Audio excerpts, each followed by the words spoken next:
Bienvenue dans notre émission Vis-à-vis. André Wilkinson va nous enseigner sur la grâce envers ceux qui ne connaissent pas cette grâce. La grâce de Dieu est un don. Ce n'est pas les œuvres par autre chose, mais ce n'est pas la grâce. Et la grâce, c'est quelque chose que nous pouvons recevoir, que nous pouvons vivre de la vie chrétienne. Nous ne pouvons pas la vivre sans la grâce. Mais lorsque nous venons à Jésus-Christ et nous acceptons que lui, il nous accepte, et lorsque nous acceptons nous-mêmes tels que nous sommes, nous entrons dans une vie qui doit être une vie vécue dans la dimension de la foi et de la grâce. La grâce est là pour nous. La grâce est là pas simplement au début de la vie chrétienne, mais tout au long de la vie chrétienne. Et Dieu veut que nous vivions vraiment dans la grâce. Pas dans les œuvres, pas faire des choses pour plaire à Dieu, mais faire des choses qui Dieu a préparées d'avance, comme c'est dit dans Éphésiens, entrer dans les œuvres que Dieu a préparées d'avance afin que nous les pratiquions. Et cette grâce est là pour nous amener à vivre comme cela, à vivre aussi envers nos frères et nos sœurs, ceux qui sont croyants, avoir un comportement envers eux qui est un comportement de grâce envers eux. De leur faire grâce et d'accepter leurs différences, d'accepter que eux, ils ont d'autres choses dans leur vie. Ils ont des individualités qui sont des richesses qui sont là pour tout le corps de Christ. Donc de vivre dans la grâce, c'est de vivre dans une dimension qui change notre comportement, qui change notre vie. Libéré pour suivre, pour agir dans les choses que Dieu nous donne. Dans l'Épître aux Hébreux, chapitre 4, verset 12, il est dit « Car la parole de Dieu est vivante et efficace, plus acérée qu'aucune épée à double tranchant, et pénètre jusqu'à la division de l'âme et de l'esprit, des jointures et des moelles. Elle est juge des sentiments et des pensées du cœur. » Comme nous avons vu, la grâce est quelque chose qui nous touche à l'intérieur. Et ce que nous vivons à l'intérieur va avoir un impact, va avoir une influence sur notre comportement extérieur. Et c'est ça qui est important. C'est que ça coule de l'intérieur vers l'extérieur pour nous donner une dimension de vie qui est une vie remplie de grâce et une vie qui diffuse la grâce autour de nous.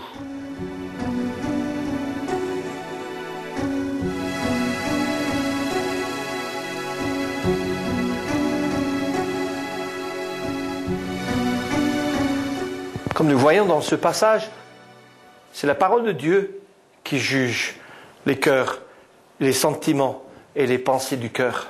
C'est pas à nous de juger. Et je voudrais partager aussi sur la question de ceux qui ne connaissent pas encore cette grâce. Et il est si facile pour nous d'avoir un comportement de jugement à leur égard que autrefois nous étions dans la même situation que ces personnes comme cela. Avant de découvrir la grâce, nous étions sans grâce, nous étions sans citoyenneté du ciel, nous étions des étrangers, comme dit Pierre, et c'est très intéressant ce qu'il dit, ce que nous étions autrefois.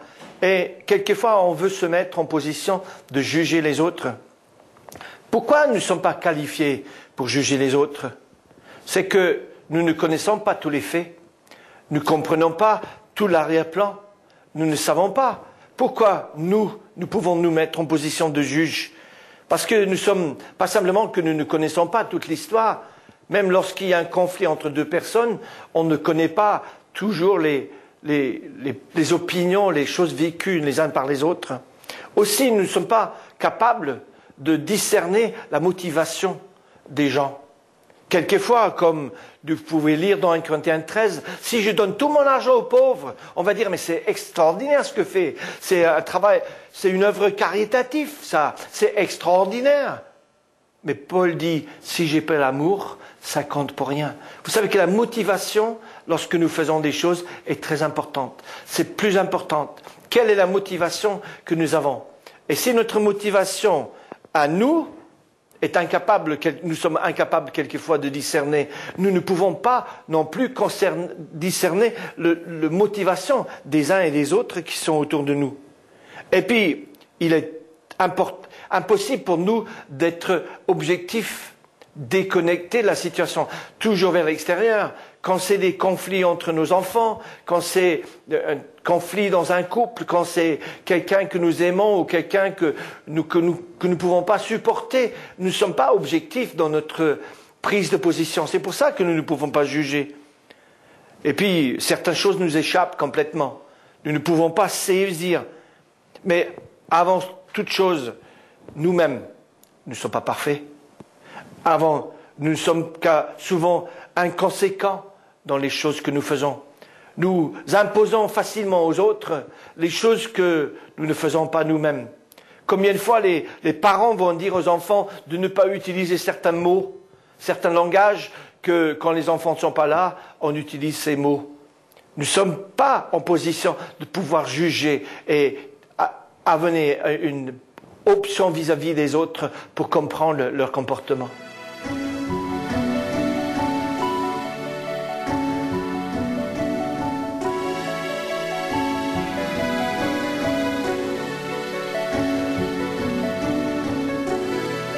Nous admettons volontairement que nous ne sommes pas parfaits. Mais lorsque quelqu'un met le doigt sur quelque chose en moi pour dire « il y a ça dans ta vie, André », comment est-ce que je réagis? Parce que je voudrais savoir, c'est quand je suis face à la réalité que je manifeste la réalité de qui je suis. Est-ce que vous pensez que vos péchés sont une surprise pour Dieu? Dieu sait toutes choses, il connaît toutes choses.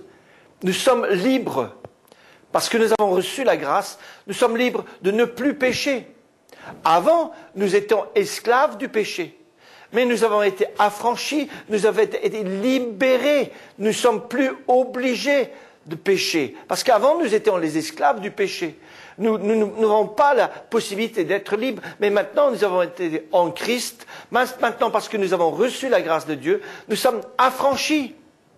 Et 1 Corinthiens chapitre 6, verset 12 nous dit ceci. Tout m'est permis, mais tout n'est pas utile. Mais je ne le laisserai pas asservir par quoi que ce soit. Et Paul est en train de parler de cette question d'aliments, de question de faire et de vivre. Il y a une lutte en nous. Nous sommes libres pour faire des choix, mais pour faire des choix quelquefois insensés. La parole de Dieu nous dit qu'il n'y a aucune tentation qui nous est survenue, qui n'ait été humaine. Mais Dieu est fidèle et ne permettra pas que nous soyons tentés au-delà de nos forces. Et même avec l'épreuve, même avec la tentation, il donnera les moyens d'en sortir. C'est 1 Corinthiens chapitre 10, verset 13. Nous pouvons sortir, mais lorsque nous voyons des autres, quel est notre regard sur les autres qui luttent avec le péché, qui sont encore esclaves du péché? Est-ce que nous attendons qu'ils aient un comportement de chrétien? La parole de Dieu parle de prendre le cochon et de mettre le cochon dans le salon. Qu'est-ce que ça va faire du salon? Ça va faire une porcherie. Si le cœur n'est pas changé. Donc nous ne pouvons pas juger des gens qui sont encore esclaves du péché en disant il faut absolument qu'ils changent de comportement parce qu'ils sont incapables, parce qu'ils n'ont pas encore reçu la grâce. Et comment est-ce qu'ils vont recevoir la grâce s'ils ne sont pas là pour les aider, pour les soutenir, pour manifester la grâce, pour leur donner envie de cette grâce de Dieu qui nous libère, qui nous affranchit. Nous sommes là comme des instruments entre les mains de Dieu, comme des instruments de libération pour ces personnes, afin qu'elles vivent autrement, plus esclaves du péché, mais qui deviennent enfants de Dieu.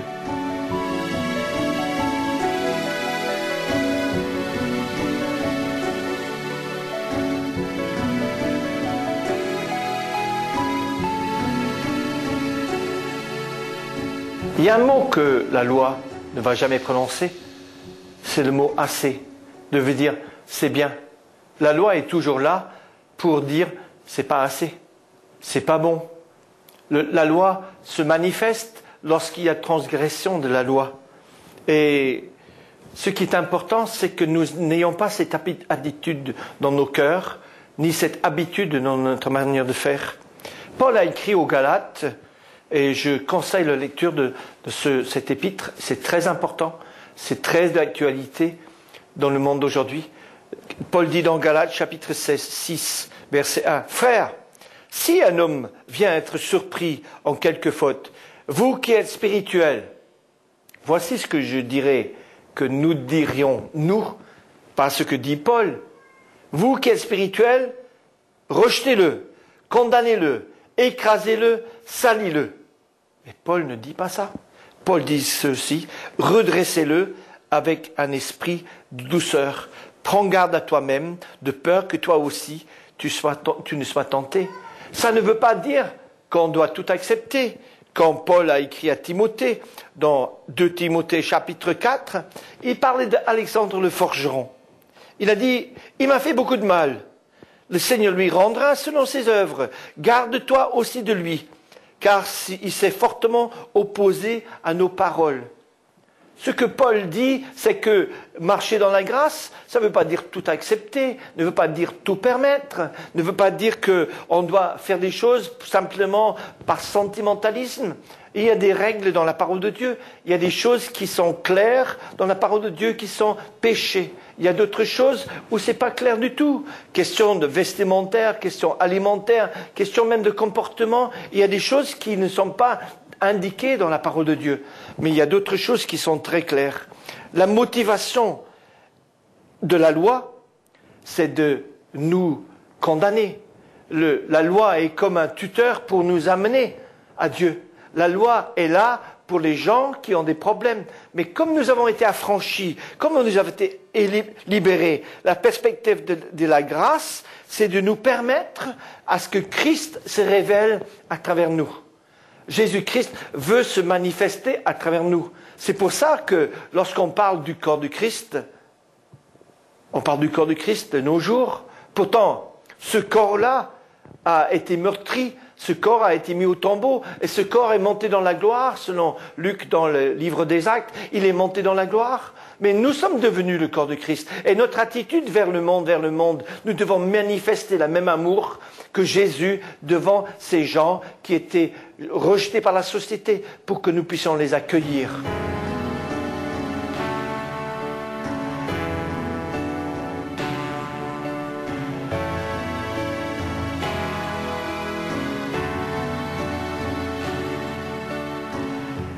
Lorsque nous nous trouvons devant des gens qui ne connaissent pas la grâce et qui sont les esclaves du péché, notre comportement est très important.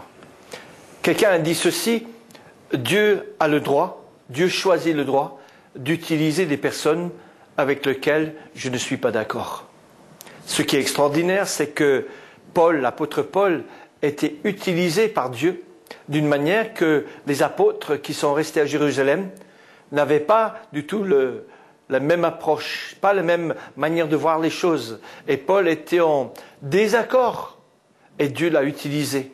La même chose quand il y a eu un conflit entre Paul et Barnabas, 2 points de vue différents, une dispute si aigre qu'ils ont dû se séparer, mais Dieu a utilisé et l'un et l'autre. Mais il y a des actions qui reflètent la grâce de Dieu. Dans Romains chapitre 14, verset 7, jusqu'au chapitre 15, verset 4, je ne vais pas lire tout le passage, mais c'est intéressant de voir. Paul dit dans chapitre 14, verset 17, « Car le royaume de Dieu n'est pas le manger ni le boire, mais la justice, la paix, la joie par le Saint-Esprit. » Nous, chrétiens, est-ce que nous sommes joyeux? Est-ce que quand les gens nous rencontrent, ils rencontrent des gens qui sont joyeux, qui ont la joie, qui est, après tout, selon Galates chapitre 5, verset 22, le fruit de l'esprit, c'est l'amour, la joie. Est-ce que nous sommes des gens qui ont un reflet?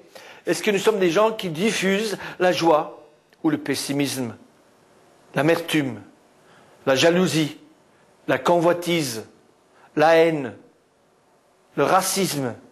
Vous savez, le premier problème de l'Église primitive que nous trouvons dans Actes chapitre 6, c'est que les épouses, les veuves d'origine helléniste, grecque, étaient négligées dans la distribution. C'est-à-dire qu'il y avait un problème parce qu'on mettait à côté ces gens parce qu'ils étaient d'une autre race, d'une autre tribus. Ça, c'était le premier problème de l'Église primitive. Et je ne pense pas que ça soit encore réglé. Mais Dieu veut que nous puissions vivre cette grâce et que nous diffusions cette grâce qui est la paix, la joie par le Saint-Esprit. Est-ce que quelquefois, nous chrétiens, on donne l'impression d'être des gens qui cassent la joie? On ne peut pas s'amuser, on ne doit pas s'amuser. Si on s'amuse, ça va tourner mal. Que Jésus était un homme rempli de joie.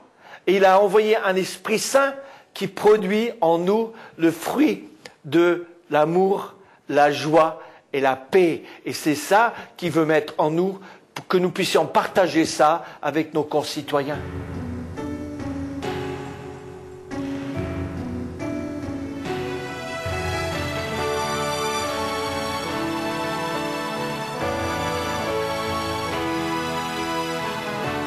Dans le verset 19, Paul dit ceci: ainsi donc, cherchons ce qui contribue à la paix et à l'édification mutuelle.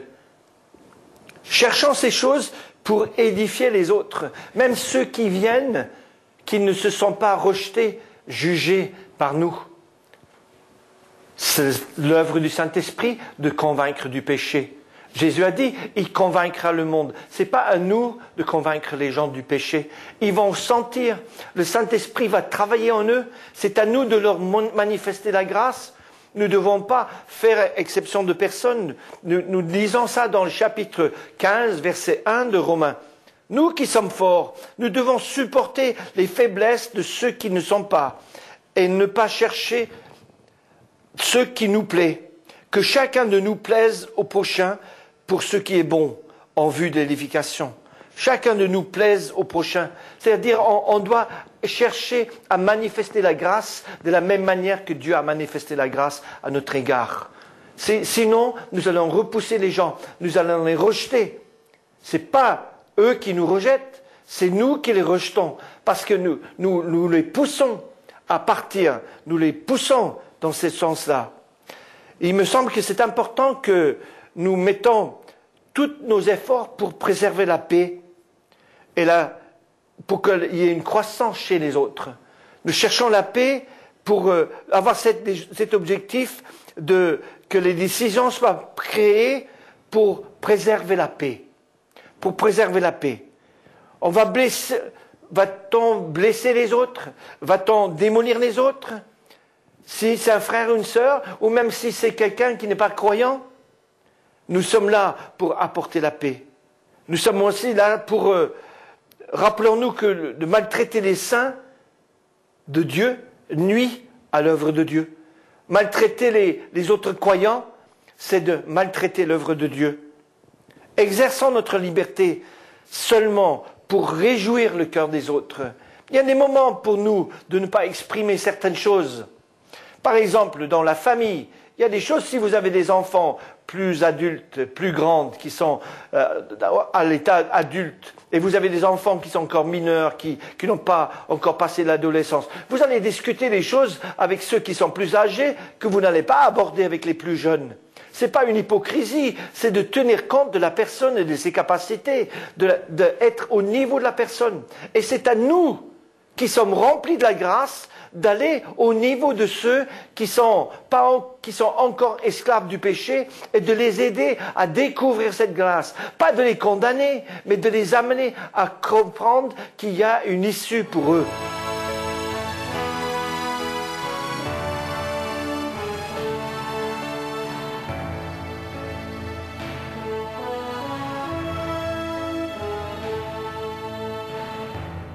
Nous devons définir notre rôle dans l'œuvre que Dieu a pour nous. Nous ne sommes pas appelés à jouer le rôle de Dieu. C'est lui qui est le Seigneur. C'est lui qui le juge. C'est pas nous. Nous ne sommes pas appelés à juger ni à condamner les autres. La parole de Dieu ne dit jamais de crucifier le vieil homme. Pourquoi? Parce que le vieil homme est déjà crucifié. Nous sommes appelés à cesser de vivre comme si nous étions encore le vieil homme. Nous avons un appel à vivre autrement, à vivre en nouveauté de vie. Dans Colossiens chapitre 2, verset 11, nous lisons ceci. En lui, vous avez été circoncis d'une circoncision qui n'est pas faite par la main des hommes, c'est-à-dire le dépouillement du corps de la chair, la circoncision du Christ. Ce n'est pas une chose extérieure, c'est une chose intérieure. Dans l'Ancien Testament, on parle de la circoncision du cœur, parce qu'on a été dépouillé du corps de la chair, donc nous ne devrions plus avoir le même comportement vis-à-vis des gens qu'autrefois on ne pouvait pas supporter. Autrefois, ils n'étaient pas de notre milieu social, ils n'étaient pas de notre bord, ils n'étaient pas d'accord avec nous, donc on s'éloignait d'eux. Ce n'est pas la solution. Dieu veut que nous vivions en nouveauté de vie pour que les autres voient, pour que les autres comprennent qu'il y a quelque chose d'autre dans la vie. Vous savez, quelqu'un a dit, Jésus a donné sa vie pour nous, pour qu'il puisse nous la donner et vivre sa vie à travers de nous. Jésus a donné sa vie pour nous, pour qu'il puisse nous la donner et vivre sa vie à travers de nous. Vous trouverez ça dans 2 Corinthiens chapitre 5. Jésus veut vivre à travers nous. La grâce nous a été accordée pour que nous puissions le recevoir. Paul parle à Timothée et dit « Ce que tu as entendu de moi, transmets-le à des hommes fidèles qui seront capables de l'enseigner. » Donc là, c'est une question d'enseignement, mais c'est aussi une question qui est fondamentale dans tout ce que nous recevons de Dieu. Les dons de l'esprit ne sont pas pour la personne qui est le canal. Les dons de l'esprit sont pour les personnes à qui s'adressent ces dons. L'évangile, la bonne nouvelle que nous avons en nous, nous touche et nous concerne. Mais non, ça ne s'arrête pas à nous. Nous devons avoir cette grâce envers les gens de dehors. Nous pouvons nous enfermer et dire, mais non, nous sommes les rachetés. Nous sommes les purs, nous sommes les gens intègres et le monde va être condamné.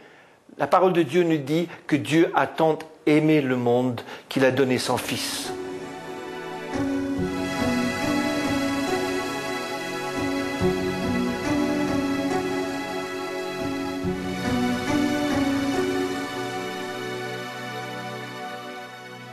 Il y a des choses qui indiquent que nous manquons de grâce. Et une des choses, c'est que nous travaillons par la chair. Nous utilisons les puissances humaines. Nous utilisons les choses pour des projets visibles, parce que nous voulons impressionner. Nous n'hésitons pas à utiliser les stratégies du monde, parce que la fin justifie les moyens. Non. Ainsi, on met beaucoup d'accent sur le succès. Regarde, il a du succès, ce ministère a du succès. Nous n'hésitons pas à utiliser des techniques de manipulation, la grandeur, le nombre de personnes, l'importance de qui nous sommes, toutes ces choses qui sont données soit pour manipuler les gens ou pour avoir l'argent. Et on s'est servi extrêmement, on est très pris par l'importance de l'impression qu'on donne. On dit sans exception, on dit « Regarde, c'est extraordinaire. Vous avez vu ça? Vous n'avez pas vu ça ailleurs? Regardez, vous voyez ça chez nous. » On veut être en haut de l'affiche. Ceux qui utilisent leur puissance et leur force comptent sur leur pouvoir, de leur personnalité pour obtenir les choses. Et plusieurs éléments entrent en jeu. Le jeu de puissance, la pression, la force, les menaces, le contrôle, l'intimidation, même la tromperie, si besoin, pour s'accaparer des personnes. Ça, c'est pas les choses de la grâce. La grâce est là pour libérer les gens. Si le Fils vous affranchit, vous serez réellement libre. Lorsque quelqu'un vient à Christ, nous avons simplement à nourrir cette personne. Et cette personne va entendre par l'Esprit Saint les choses qu'il faut changer. Cette personne, en lisant la parole de Dieu, va voir qu'il y a des choses qu'il faut changer dans sa vie. Et petit à petit, on va voir des changements. On va voir une évolution dans leur vie. Pensons à nous-mêmes. Il nous a fallu combien de temps pour arriver spirituellement là où nous sommes aujourd'hui? Est-ce qu'on est changé du jour au lendemain? Non, on est entré dans un processus de naissance et de maturité. Et Dieu veut nous amener tous à cette maturité. C'est pour ça que Dieu a donné des ministères, pour nous amener tous à la maturité. Et la grâce est symbole de fondement de la maturité que Dieu veut produire en toi.